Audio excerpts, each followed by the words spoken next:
समय पहले की बात है। किसी गांव में सोफिया नाम की एक लड़की अपने पति के साथ रहती थी। सोफिया एक सीधी सादी घरेलू लड़की थी। एक दिन सोफिया बाजार में खरीदारी कर रही थी कि तभी उसकी नजर एक चूड़ी बेचने वाली औरत पर पड़ती है। उस औरत के पास बहुत ही सुंदर चूड़ियां थी। उन चूड़ियों को देख सोफिया अपने आप को रोक नहीं पाती और उस औरत के पास पहुंच जाती है। सोफिया तरह तरह की सुंदर चूड़ियां उससे खरीदकर अपने घर ले जाती है। लेकिन घर जाते ही सोफिया चूड़ियों को देखना शुरू कर देती है। तभी उसे दो सोने की चमकदार चूड़ियां दिखाई देती हैं। अरे ये दोनों चूड़ियां तो सोने की लग रही हैं। सोफिया उसी वक्त दोनों चूड़ियां लेकर अपने पति को दिखाने लगती है। ये देखिए, आज मैंने बाजार से चूड़ियां खरीद कर लाई हूँ, लेकिन उन चूड़ियों में ये दोनों सोने की चूड़ियां थी। सोफिया का पति उन चूड़ियों को गौर से देखने लगता है। अरे हाँ, ये दोनों तो असली सोने की चूड़ियां लगती हैं। उस चूड़ी बेचने वाली ने गलती से तुम्हें दे दी। चलो उसे ये चूड़ियां वापस करके आते हैं।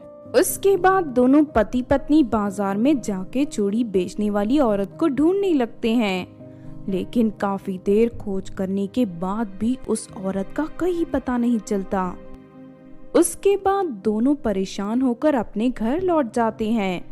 उस दिन से सोफिया उन दोनों सोने की चूड़ियों को पहनना शुरू कर देती है। लेकिन उससे पहनते ही उसमें अजीब बदलाव होने लगता है। इस तरह एक दिन सोफिया किसी की शादी में गई हुई थी कि तभी वहां मंजू नाम की एक लड़की उसका मजाक उड़ाने लगती है। अरे सोफिया, तेरे हाथों में ये सोने की चूड़ियां कहाँ से आ गई? तेरा पति तो मामूली सी नौकरी करता है ना, बुरा मत मानना, लेकिन तुझ जैसी गरीब लड़की के हाथों में ये चूड़ियां शोभा नहीं देती। ये सुनकर सोफिया को गुस्सा आ जाता है और वो मंजू की पिटाई करने लगती है। सोफिया अपने नाखूनों से मंजू का चेहरा बुरी तरह घायल कर देती है। सोफिया का इतना खतरनाक रूप देख वहां मौजूद सभी लोग घबरा जाते हैं। फिर कुछ लड़कियां हिम्मत करके मंजू को सोफिया से बचा लेती है। इस तरह धीरे धीरे सोफिया को हर छोटी बात पर गुस्सा आने लगता है। फिर एक दिन घर पर सोफिया का पति खाना खा रहा था। और सोफिया, लगता है आज तुमने खाने में ज्यादा नमक डाल दिया है। खाने का पूरा स्वाद बिगड़ गया। थोड़ा ध्यान देकर खाना पकाया करो। ये सुनते ही सोफिया गुस्से से आग बबूला हो जाती है और डंडा उठाकर अपने पति की पिटाई करने लगती है।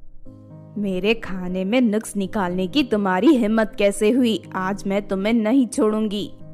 अरे नहीं, तुम क्या कर रही हो? इतनी छोटी बात पर मुझे क्यों मार रही हो? अरे छोड़ो मुझे। सोफिया का पति किसी तरह अपनी जान बचाकर वहां से भाग जाता है। लगता है मेरी पत्नी के शरीर में कोई चुड़ैल आ गई है। मुझे फौरन किसी तांत्रिक को बुलाना पड़ेगा। उसके बाद सोफिया का पति एक तांत्रिक के पास जाकर उसे सारी बात बता देता है। फिर वो तांत्रिक सोफिया के पति के साथ उसके घर पहुंच जाता है और सोफिया को गौर से देखने लगता है। तुम्हारी पत्नी ने अपने हाथों में जो सोने की चूड़ियां पहन रखी है, वो दोनों चूड़ियां भूतियां हैं। इन्हें फौरन निकालना होगा। इतना कहकर तांत्रिक सोफिया के हाथों से सोने की चूड़ियां निकालने की कोशिश करने लगता है। लेकिन तभी अचानक चूड़ियों में आग लग जाती है और तांत्रिक का हाथ जल जाता है। अरे नहीं, ये तो बहुत ही खतरनाक चूड़ियां हैं। लगता है किसी दुष्ट चुड़ैल ने इन चूड़ियों को बनाया है। हमें फौरन उस चूड़ियां बेचने वाली चुड़ैल को पकड़ना होगा।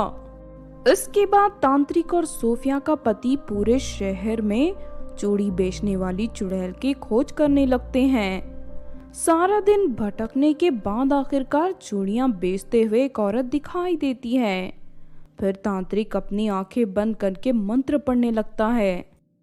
ये वही चुड़ैल है जो औरत का रूप धारण करके चूड़ियां बेच रही है। उसके बाद तांत्रिक और सोफिया का पति उस औरत का पीछा करने लगते हैं। देखते ही देखते वो औरत जंगल में मौजूद गुफा के सामने पहुंच जाती है।